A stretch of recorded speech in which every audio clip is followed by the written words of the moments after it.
All right, we're going to do something a little different. We're going to start with an unboxing today because SMSL just sent me their new power amp, and it must be a beast. Oh, it looks so easy on TV, cutting those boxes. All right, here we go. Well, that's not a power amp. That's the SMSL D-6s DAC. I guess we'll take a look at that too, but there's got to be a power amp in here. Oh my. That's a power amp? The DA-1. That's a power amp.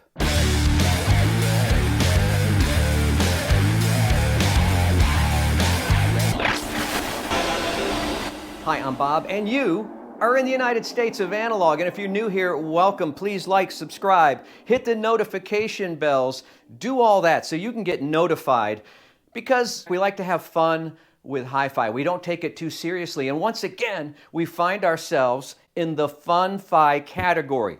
What is fun-fi? Well, it's a name I've given to components that are smaller in stature, that cost a little less, and come from a land far, far away. I don't know exactly which direction that is, but today we've got the DA-1 amp. This is what I requested, this palm size Mighty Mite. You know, they say a lot of products are palm size and they're really not. This one is palm sized. And we have the D-6s DAC. Very handsome, very handsome. We're going to put these together because they sent them together. I don't think that was SMSL's intention, but I think we can make a system out of these two components. Then we're going to look at them in three categories. We're going to do a little overview, talk about performance, and then what I like to call lifestyle fit. We're going to see if either or both of these products fit into your life, into your home, into your office, in some way. So that's what we're going to do, but first, let's do the tail of the tape. In the blue corner, we have the DA-1 power amplifier at $49.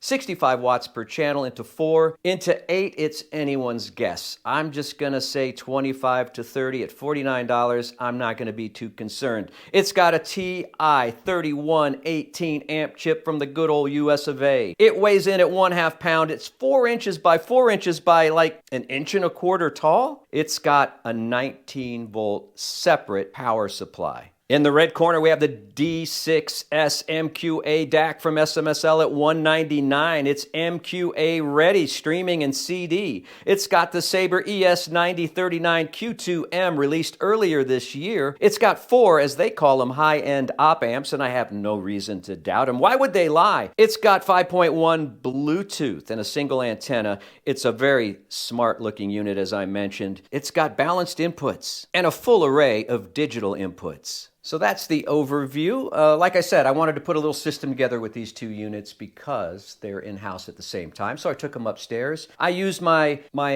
normal size component, my Technics amplifier as a platform, and then I connected these units to all kinds of different speakers that I have upstairs. My beloved Klipsch Fortes. I also have Klipsch 600Ms, the first generation. The KEF LS50 Metas, they're down here now.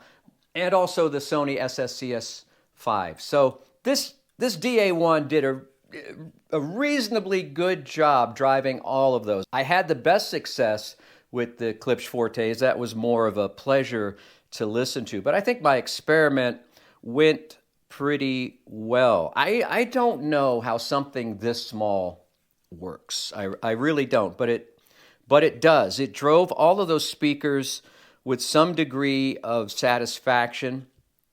I will say, you know, as you got like super loud, like ear-piercing 90 decibel loud, the sound does start to thin out and get a little bit irritating, but I don't suspect you're going to use this in that manner. I think you're going to be listening at comfortable levels, and I think you're going to do all right. Again, you're kind of saddled with this big power supply here. That's what keeps the size small. You know, speaking of size, there's a well-accepted idea in audio that a short signal path in an amplifier is a good thing. That's less to go wrong. There's less signal to be lost.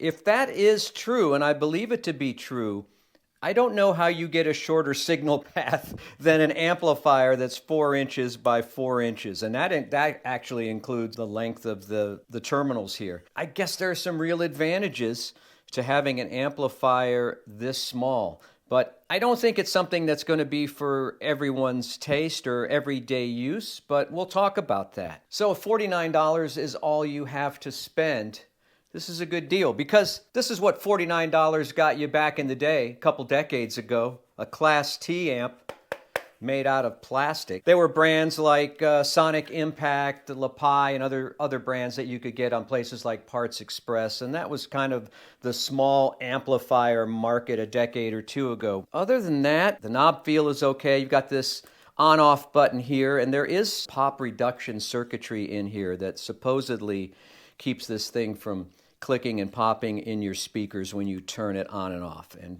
I think that works pretty well from my experience. So let's get to the star of the show, the SMSL D-6s MQA ready DAC, Bluetooth DAC. And you know I love MQA. If you watch this channel, you know I love MQA because I'm a title user. And when this little purple light comes on, you can see it in the B-roll here. When that comes on, I get a little warm feeling inside because I know I'm getting some value added. Why not have a little MQA in your life if you can get it? So streaming, CD, I've never met anybody that has an MQA CD, but if you do, welcome to the United States of Analog. I'm glad you're here. Let's see, that chip, that 9039Q2M chip is on the newer side. It's implemented very well here, as opposed to the warm-sounding Weem amp I just reviewed, which I like very much, by the way. This has a different sound signature. It's a lot more transparent, a lot cleaner, a lot brighter than the Weem. It's just, again, a matter of what kind of flavor and sound you're looking for. You know, I looked it up. SMSL has over 29 DACs on their website. I don't know how you choose one. And I'll never hear most of those, and if I could, it would be impossible to compare them. But that is, again, the beauty of FunFi products is they don't cost a lot. You're not taking a huge risk. This is $199, and it's a very good DAC for that price. It is fully balanced. I did not make balanced connections. A lot of times, personally, I don't hear a difference between just the standard single end RCA or whatever and balanced. A lot of great connectivity here, optical, coax, USB, digital connects. In USB, you get DSD, DOP, and there's just a lot going on in here. And I have to laugh a little bit because while this doesn't have tone controls, and you're not going to get any subwoofer out, and that's going to be a little bit of an issue down the road for some people, it's got these digital filters that you can manipulate. DP, digital phase, you've got PCM filters, that's FL in the menu, just dozens of combinations. I think you have 6 levels of each filter.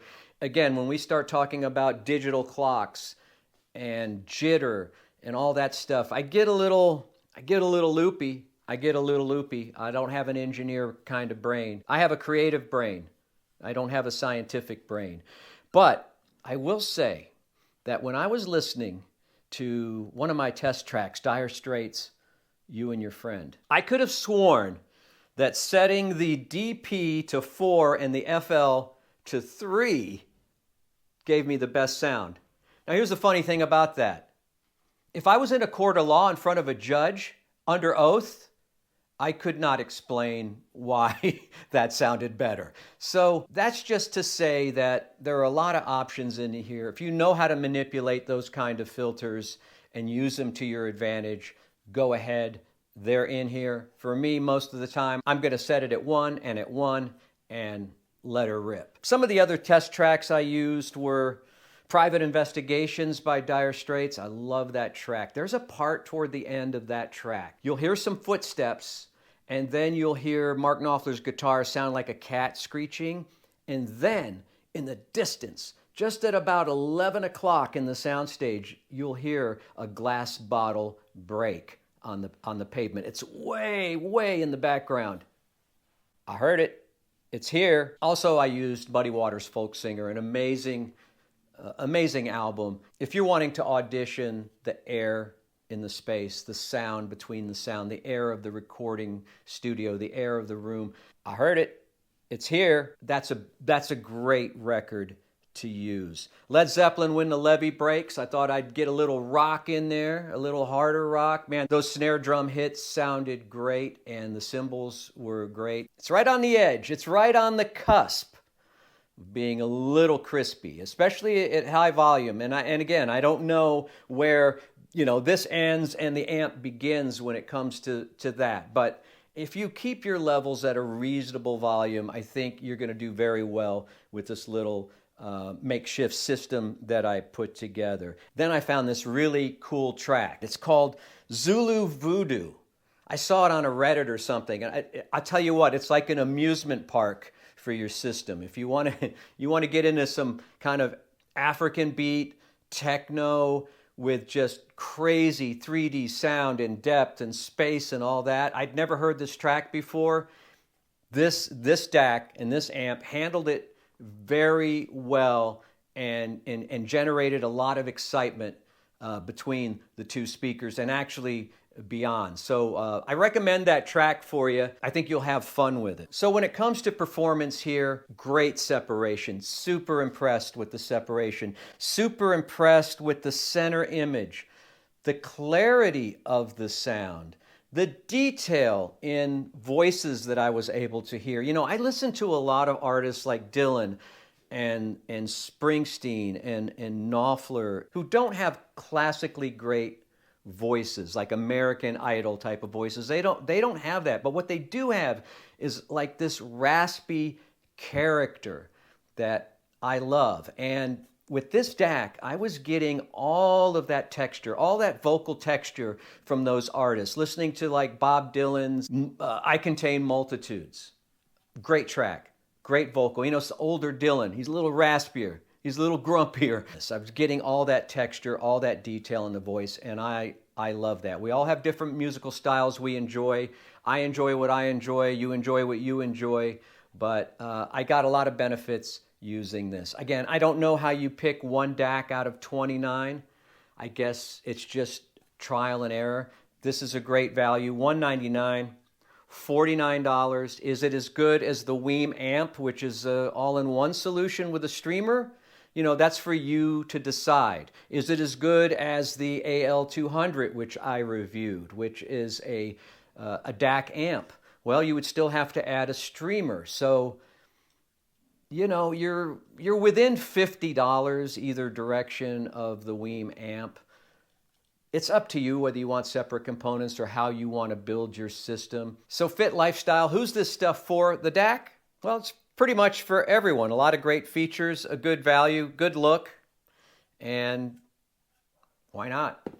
This is a little more specialized. I don't know anybody that's so short on space that they would need a 4-inch by 4-inch amplifier. But if a short signal path is what you're looking for, you found it here with the DA-1. Garages, bedrooms, offices, maybe some kind of soundbar replacement, vacation home, rocket ship, I don't know.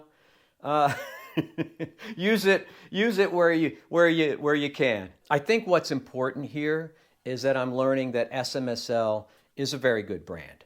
For Fun-Fi, you're buying into a good brand. SMSL, all of the products that I've listened to so far have been very good, and especially when you consider the price points that they come in at. Thanks for being here in the United States of Analog. We'll see you next time.